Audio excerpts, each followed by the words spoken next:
Muy buenas. Habla Luis Castaño Botero, predicador de la Iglesia del Señor en Costa Rica, en Nopal.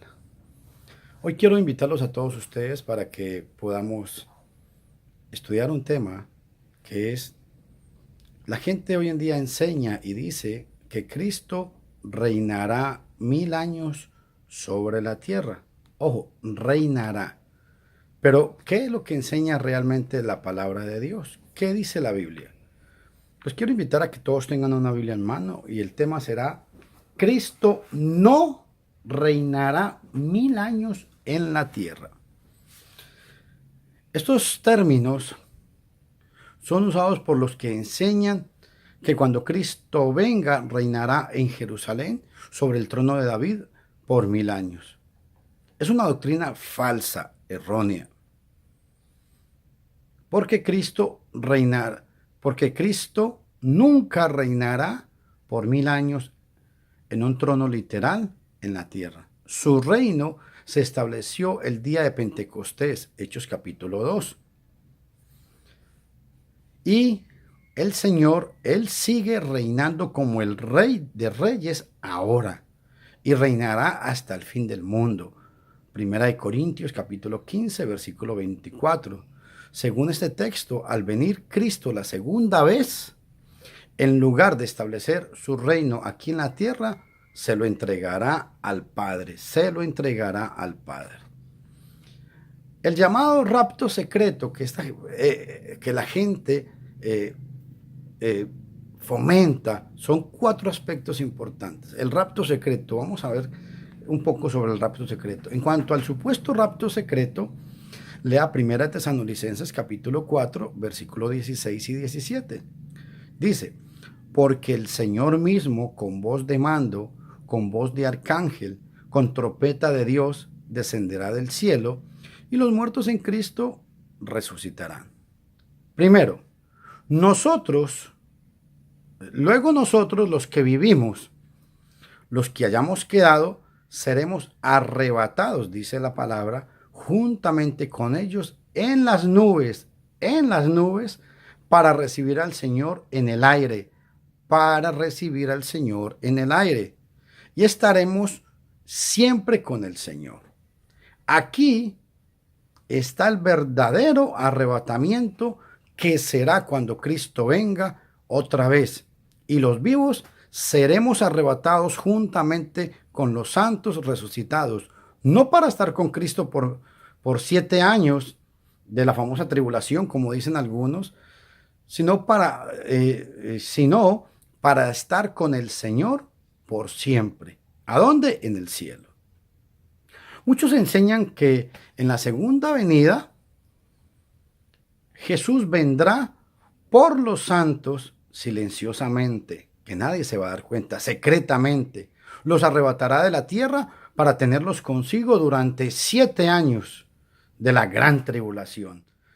De la gran tribulación en la tierra. Entonces, después de estos 7 años, dice esta gente, que Cristo vendrá con sus santos para establecer, ojo, para establecer su reino, o sea, el trono en Jerusalén, para reinar 1000 años. Suena muy lindo.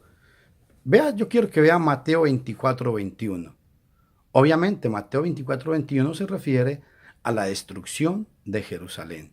Vea Mateo 24:16 y vea Mateo 24:16 está hablando de la destrucción de Jerusalén.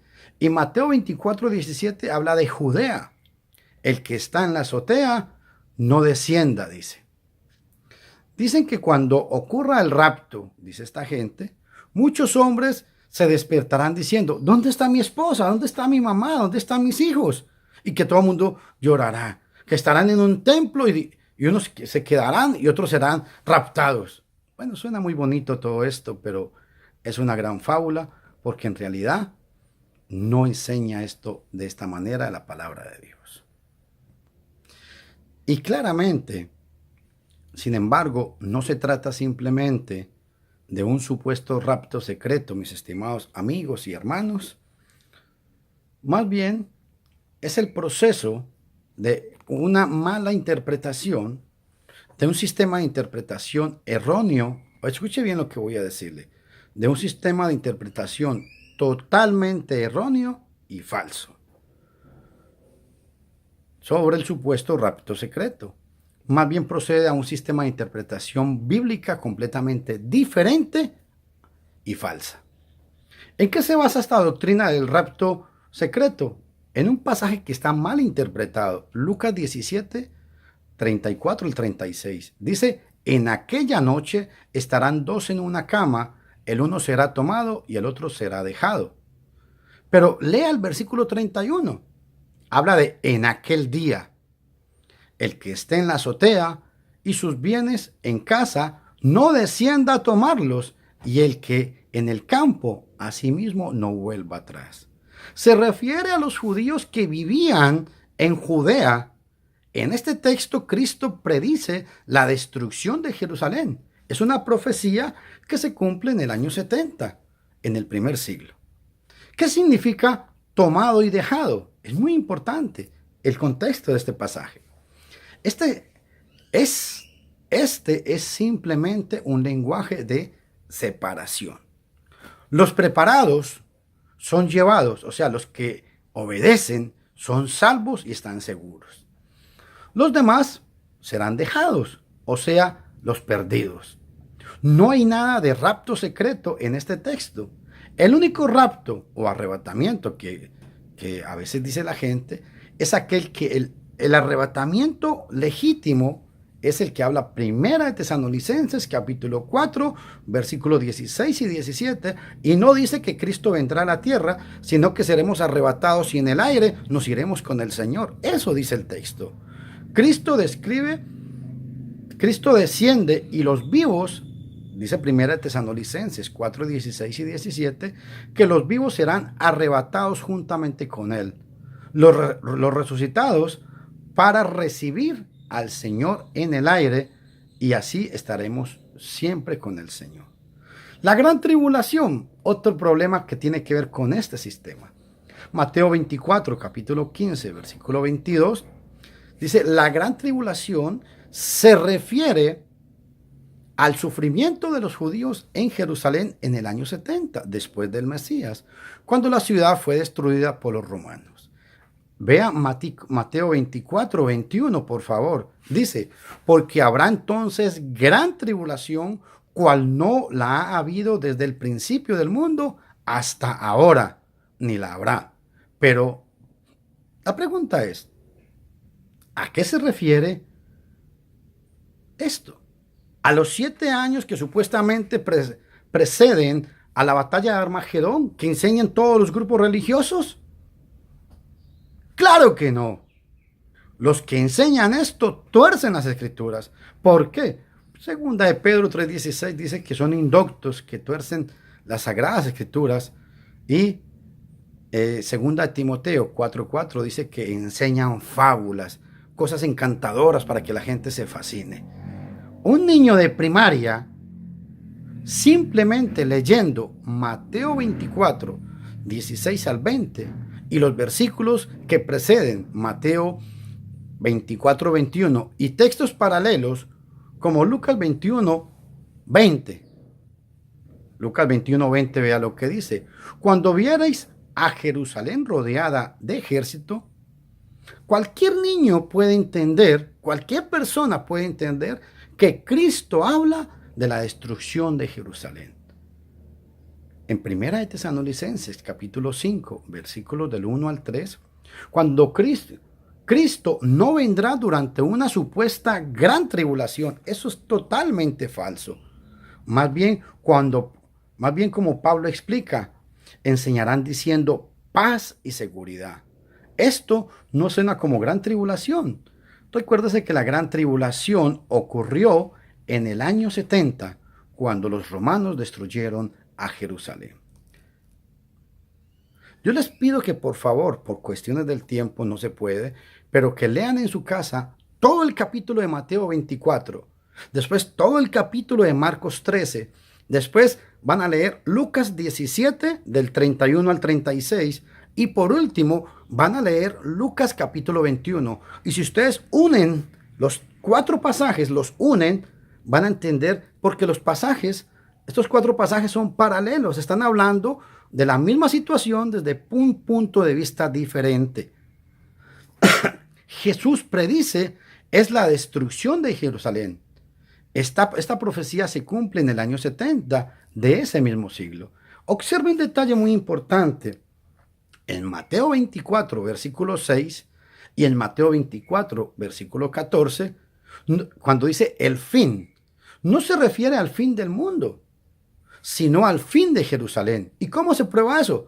Vea Mateo 24, 16 y compárelo con Lucas capítulo 21, versículo 20, cuando dice Jerusalén estará rodeada de ejército. Obviamente que el ejército eran los romanos y que Jerusalén fue sitiada en el año 70 en la destrucción de esto. Los pasajes Mateo 21, Mateo 24, Marcos 13 son paralelos, están hablando de la misma destrucción. Otro detalle importante cuando se habla de las señales, en Mateo 24, 14 y 20, del 14 al 22, estas señales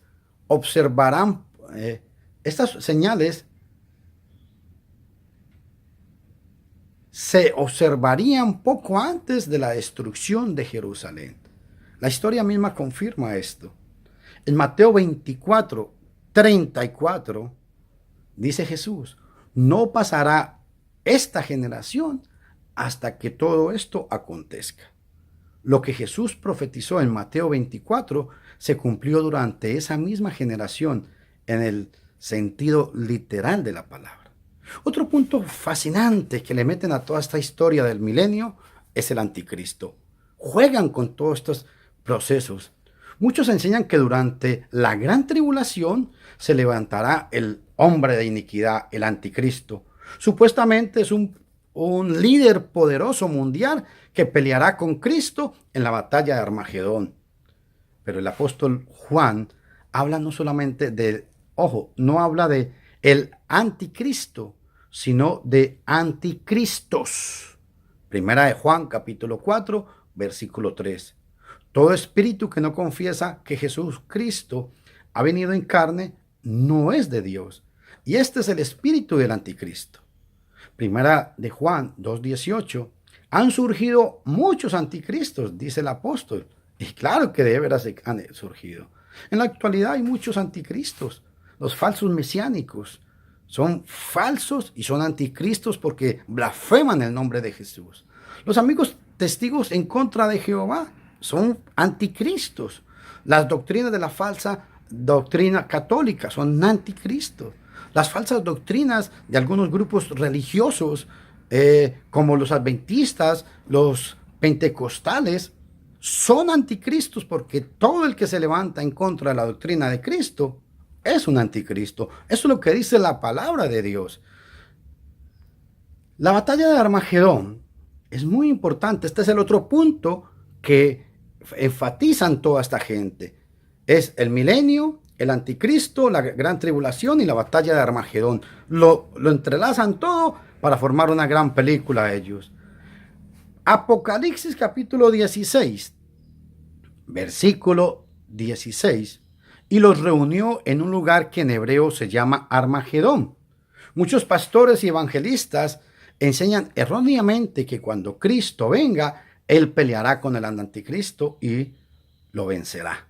Y entonces que Cristo establecerá su reino en Jerusalén para reinar por 1000 años. Suena lindo, pero los tengo que decepcionar. Los que enseñan esto simplemente hablan de las señales de los tiempos de Mateo 24, 16 al 14 y afirman que muy pronto Cristo vendrá. Claro, desde luego. Los tales rehúsan leer Mateo 24, 16 al 20, que obviamente se refiere a lo que los discípulos deberían hacer durante la destrucción de Jerusalén. ¿Por qué? Mateo 24, versículo 2 nos aclara el texto. El verdadero significado de la batalla de Armagedón. ¿Qué significa Armagedón? Significa el monte de Megiddo. Jueces capítulo 5, versículo 19. Es el sitio de la batalla en la que Débora y Barak vencieron a Sísara. Primera de Samuel capítulo 31, del 1 al 3. Aquí fue donde cayó Samuel y Jonatán en la batalla con los filisteos. Segunda de Reyes 23, 29. Aquí Faraón Mecao mató a Josías. Era pues un sitio famoso, un campo de batalla. Por eso es que el Espíritu Santo lo escoge como figura del conflicto supremo entre el Mesías y Satanás. Este conflicto tenía que ver con la Roma como agente de Satanás. A fines del primer siglo, durante el tiempo de Juan, los cristianos sufrieron mucha persecución porque rehusaron rendir culto al emperador. Las consecuencias fueron terribles. Fueron desterrados, como en el caso de Juan. Fueron azotados, fueron encarcelados, les robaron sus propiedades. Había falta de empleo para ellos, no podían comprar ni vender nada. En todo esto, la pregunta era, ¿dónde está el Señor? Apocalipsis fue escrito para decirles en un lenguaje figurado que en realidad la lucha era entre Dios y Satanás. Que Satanás usaba a Roma como herramienta, pero que la victoria pertenecía al Señor. Un pasaje muy importante. Apocalipsis 17, 14. Ojalá nunca lo olvide. Pelearán contra el Cordero y el Cordero los vencerá, porque Él es el Señor de señores, el Rey de reyes, y los que están con Él son llamados elegidos y fieles. La batalla de Armagedón no era pues una sola batalla, mucho menos una batalla en el monte de Megiddo, sino que este texto de Apocalipsis 16 presenta el resumen del clímax, el conflicto entre Cristo y sus enemigos. Sean gobernadores, perseguidores, falsos profetas, falsos maestros, todo lo que se refiere a esta gran carnalidad que hay en el mundo hoy en día. Si el texto estuviera hablando de una batalla literal, una batalla militar, que es lo que le enseñan a la gente, entonces los versículos 13 y 14 serían también literales. Y vea lo que dice: y vi salir de la boca del dragón y de la boca de la bestia y de la boca del falso profeta 3 espíritus inmundos a manera de rana, pues son espíritus de demonios que hacen señales y van a los reyes de todo el mundo para reunirlos a la batalla de aquel gran día del Todopoderoso. Si la batalla de Armagedón es literal, también las ranas tienen que ser literales para ser consecuentes al interpretar este texto. El sistema de interpretación de la Biblia de los milenarios es pura incredulidad, son incrédulos. Hacen burla de lo que la Biblia realmente enseña sobre el reino de Cristo, sobre su segunda venida y sobre los eventos del día final.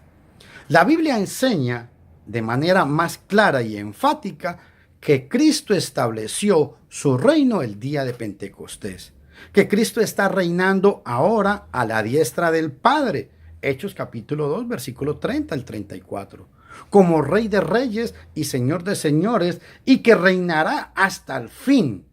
Ojo, y reinará hasta el fin, y luego entregará el reino que él tiene, se lo entregará al Padre. Primera de Corintios 15, 24. Cuando Cristo venga, todos los muertos serán resucitados, buenos y malos. Juan capítulo 5, 28 y 29. Los vivos serán transformados. Primera de Corintios capítulo 15, versículo 54. La tierra será destruida. Segunda de Pedro 3:10. Y todos serán juzgados por Cristo. Los fieles entrarán a la vida eterna y los condenados irán al castigo eterno. Mateo 25, 46. ¿El reinado literal de Cristo por 1000 años es real? No, señores. En cuanto al reino de 1000 años, los falsos maestros tuercen Apocalipsis capítulo 20, versículo 4. Y vea lo que dice: y vi tronos y se sentaron sobre ellos los que recibieron facultad de juzgar. Y vi las almas las almas de los decapitados por causa del testimonio de Jesús y por la palabra de Dios, los que no habían adorado a la bestia ni a su imagen y que no recibieron la marca en sus frentes, en sus manos, y vivieron y reinaron con Cristo por 1000 años. Este texto, présteme mucha atención, no dice nada acerca de la segunda venida. No dice nada de la resurrección física. No dice nada de un reino terrenal, ni de un trono terrenal, ni menciona siquiera Jerusalén, y ni siquiera nos menciona a nosotros. El texto habla de las almas de los decapitados. ¿Y quiénes eran las almas de los decapitados de Apocalipsis capítulo 20, versículo 4? Eran las almas de Apocalipsis 6, 9 que estaban debajo del altar clamándole a Dios: ¿hasta cuándo nos vas a ayudar, Señor? ¿Hasta cuándo nos vas a hacer justicia? Que decían, ¿hasta cuándo no juzgas y vengas nuestra sangre?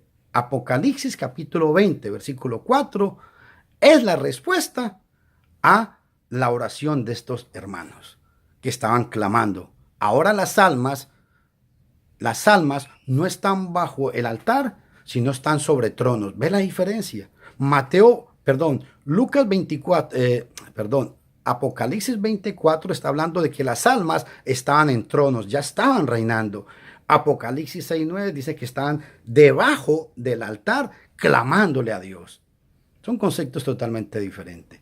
Cristo no estableció su reino en la primera venida. Los falsos maestros enseñan que Cristo pensó en establecer el reino, pero que fue que falló.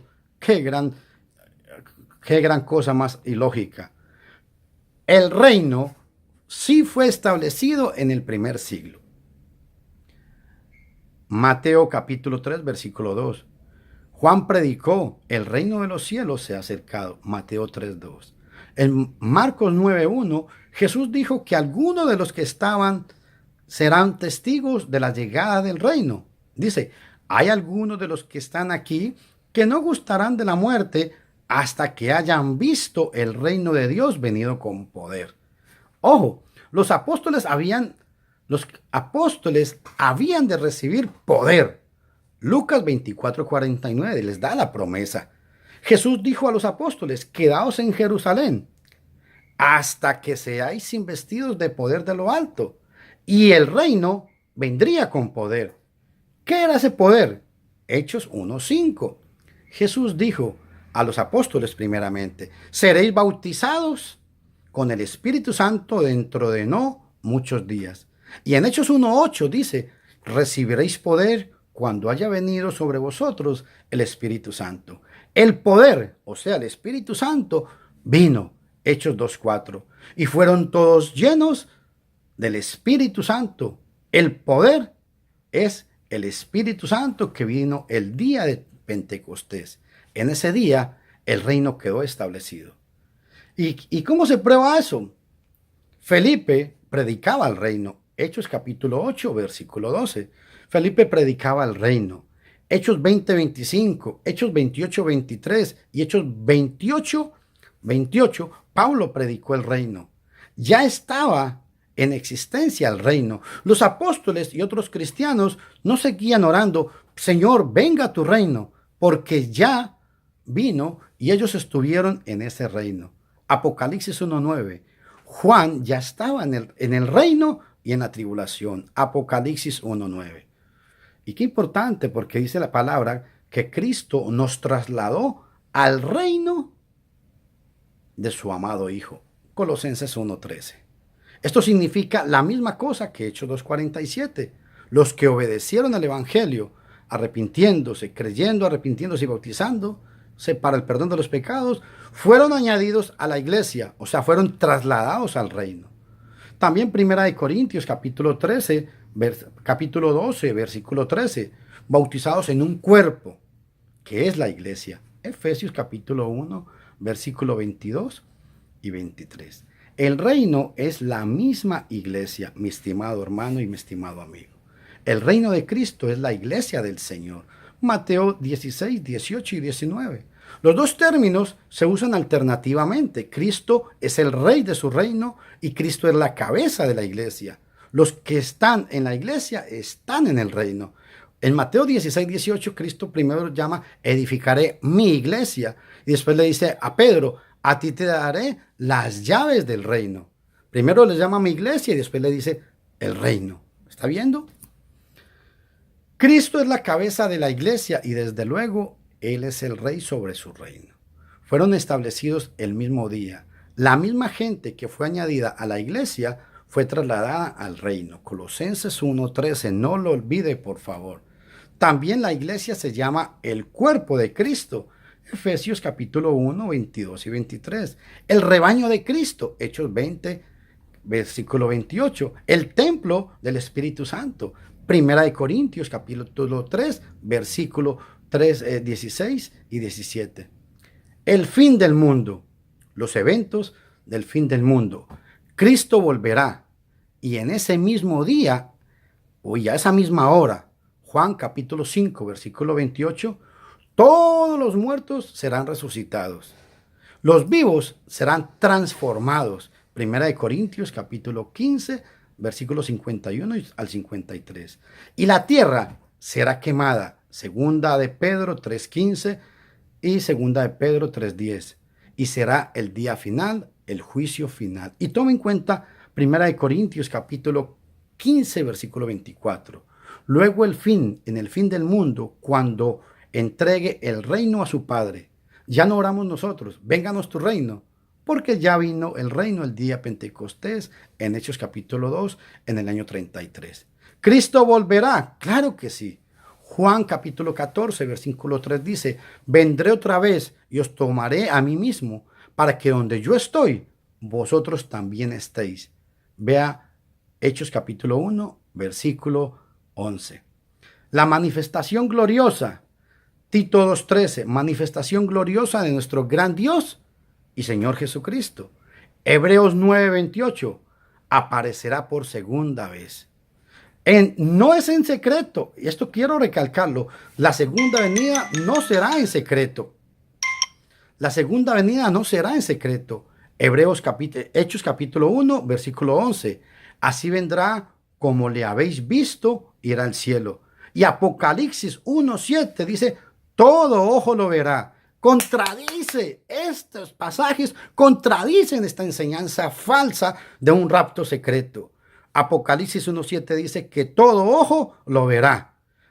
Hechos 1:11 dice que así como lo vieron irse, así vendrá. No habrá un rapto secreto.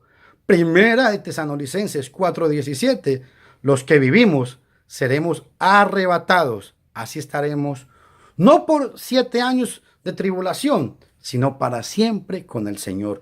Primera de Tesalonicenses capítulo 4, versículo 17. Hay una sola resurrección.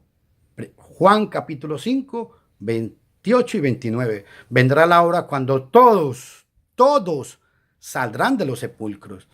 Primera de Corintios capítulo 15, 50 al 55, especialmente el versículo 52. En un momento, al final de la trompeta. Este pasaje es paralelo a Primera de Tesalonicenses capítulo 4, versículo 16. Los muertos serán resucitados incorruptibles. Los vivos serán transformados. Primera de Tesalonicenses capítulo 15, versículo 52. Y nosotros, los vivos, seremos transformados. ¿Cómo seremos transformados? Como Cristo. Filipenses 3:21. Transformará el cuerpo de nuestra humillación para que sea semejante al cuerpo de gloria de nuestro Señor Jesucristo. Apocalipsis 20, del 1 al 6, es la respuesta de Apocalipsis capítulo 6, versículo 9.